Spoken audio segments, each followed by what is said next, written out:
Hello, everyone. I'm going to be talking about the Steam Backlog today.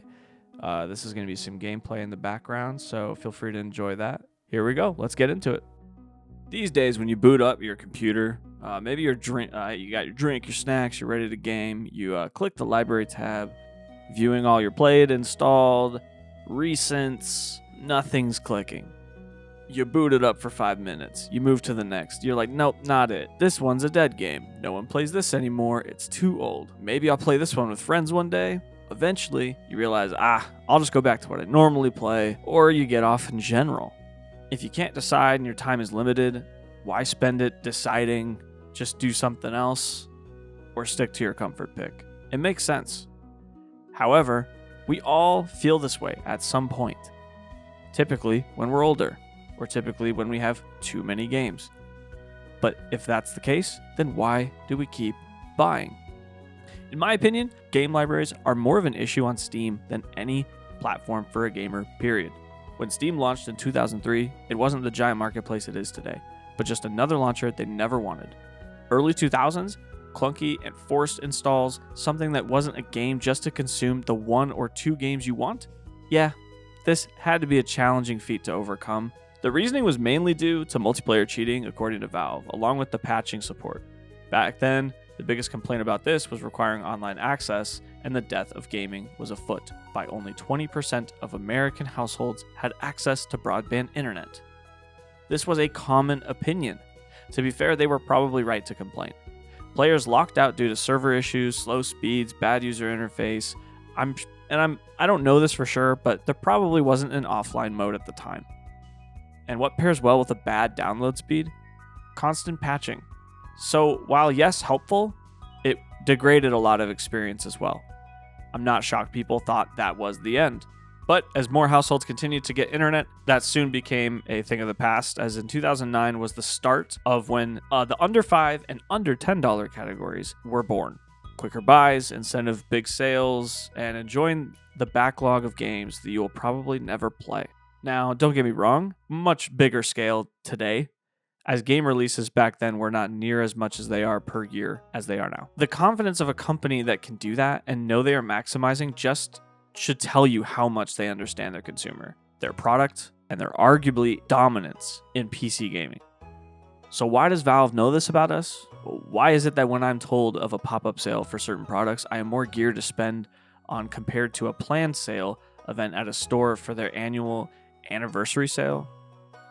Well, there are a few psychological tricks here, and Valve, whether intentionally or not, they are being a master in this ecosystem. First, the obvious FOMO, a fear of missing out.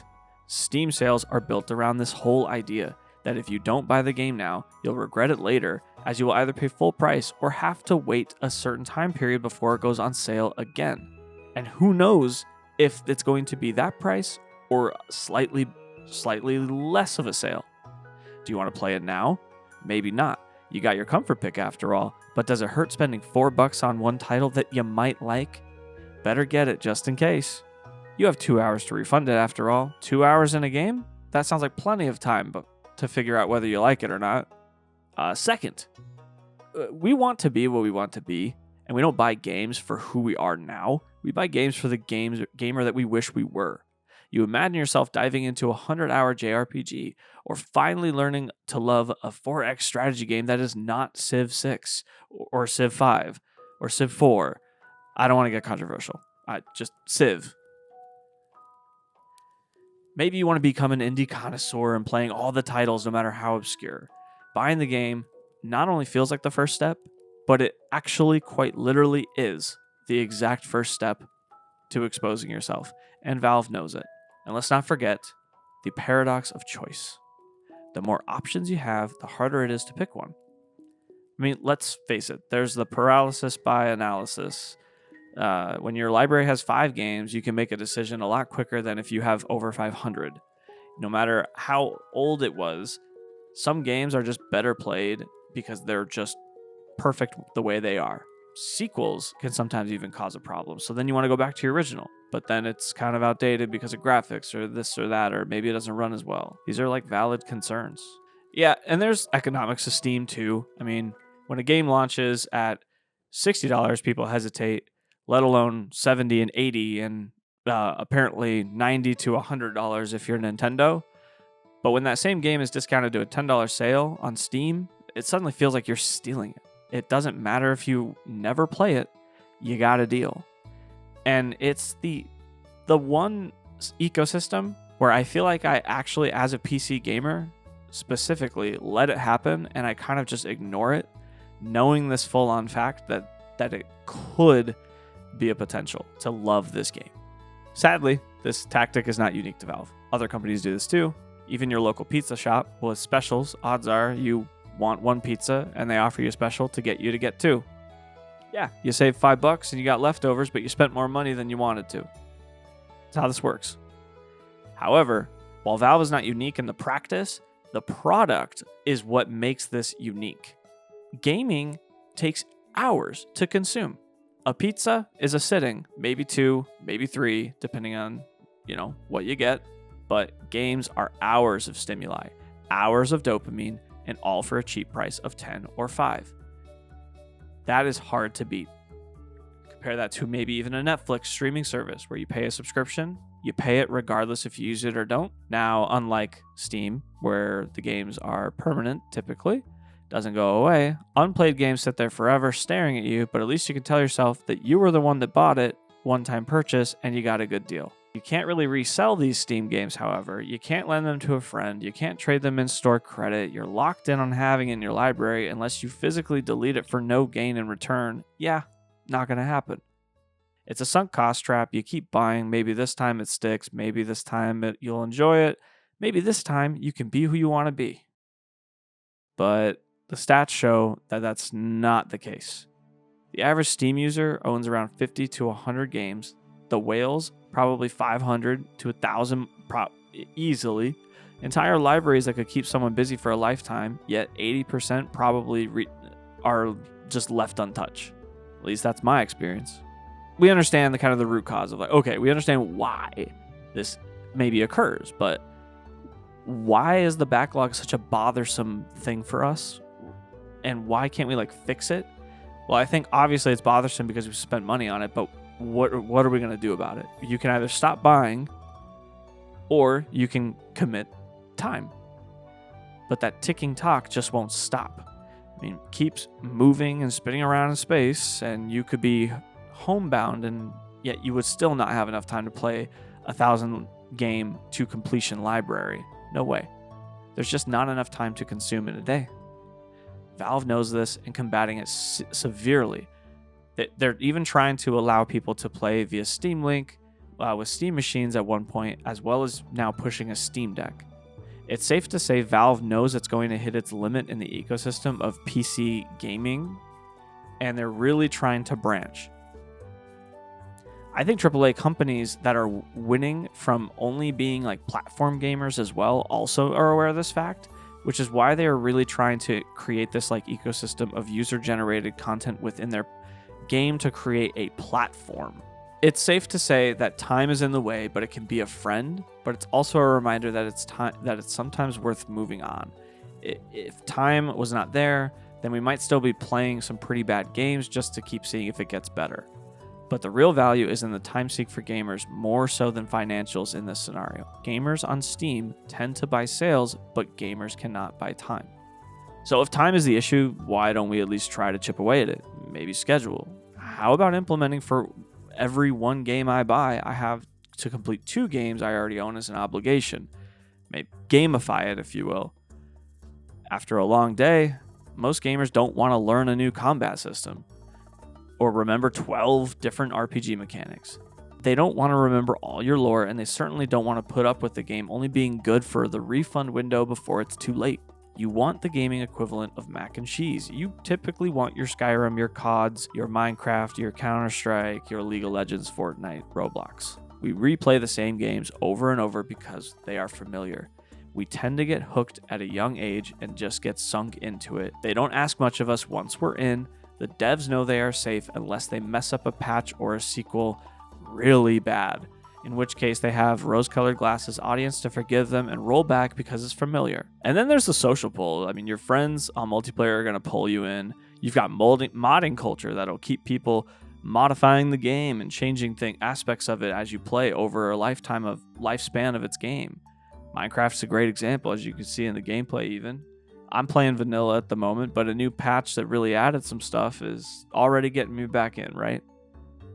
Let's not forget the whole angle of platform gaming within a game. I mean, to be more specific from earlier, you've got Fortnite, Minecraft Realms, and Roblox all hit this angle. They make games within games to emulate different games or even brand new ones. Battlefield 6 is even implementing this system to create like user game modes, knowing that it doesn't really have like a super competitive ranked scene. So that's their way of compensating, which is, in my opinion, actually smart for that game. But you can't really charge for mods. And I think that's like the biggest kicker, which is why, at least if you get people to make user-generated content to keep them on the game, that's a way to monetize through skins and whatnot, as opposed to trying to sell mods. Valve and Bethesda learned a hard lesson there. Safe to say it's already getting really toxic despite mods and custom modes from community tools being wholesome for players and to get values from their title. It's something to be aware of. I'm not saying we should stop any of it, but we kind of just need to be aware that like, hey, like they're incentivizing this not because it's only for us, but also to keep them on their game and playing their game. Here's the thing. I mean, I think we're looking at this wrong. It could just not be a problem. I know it's confusing considering how I've sounded this entire video, but here's the thing. Maybe the backlog of potential is guaranteed freedom of choice. Options by paralysis affect many. While I do empathize with this, I assure you at some point a gamer will have enough of a comfort option and they will try a new title and it frees up the mind. Compared to other hobbies where cars, sneakers, music gear, gaming is just still cheaper, especially when purchasing during sales in Steam in particular. Your backlog might be hundreds of dollars, could even be $1,000, but it's less than one high-quality guitar or that collection of a day one release sneaker that you had to overpay for, and you also have to wait hours and hours from scalpers. This ecosystem of the world is crazy. By the way, I don't know if you are realizing, but other hobbies have a backlog. I mean, just think about the fact of like how many car enthusiasts have, oh, I'll fix that one day, or I got to do that one day. I mean, it's everywhere. We are not a symptom of Steam sales, but we are a symptom of consumption hours of a hobby versus responsibilities. Now, let's be candid here. My own backlog, embarrassing, triple digits. I think it's 683 as of recording this. There will be more this year. That's just what it is. I know I'm not alone. Between conversations with other gamers I meet online and seeing the Reddit posts out there, as well as constant memes elsewhere around the internet, it's a pretty common scenario. The important part is that we laugh about it together. The backlog is kind of communal.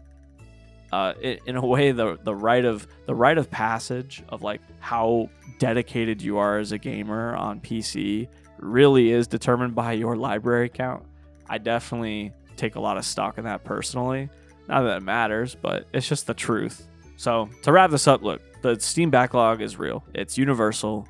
The natural outcome of sales using psychology, economics, and how our lives have changed as gamers.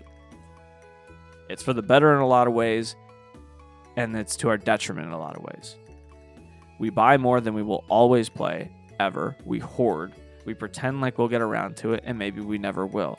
We may only play it once and treat it as if it's the board game that you bought that you leave in storage. But that's okay, because gaming isn't homework. Some people fish and don't catch. It's about potential.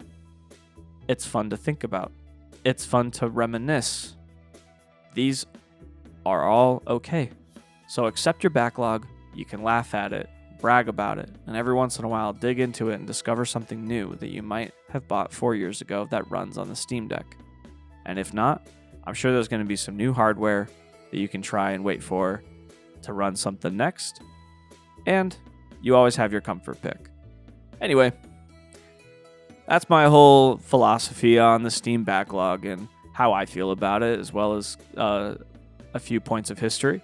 Thanks for listening and hanging out with me while I unpack this topic of the Steam backlog. If you enjoyed the video, drop your backlog number down below in the comments. I really want to see how many you guys have. And don't forget to like and subscribe. It means a lot to me that if you do that, as well as you can see the next video a lot easier. And check out my other content as well. I've got some gaming reviews as well as gameplay that I'll be posting in the future.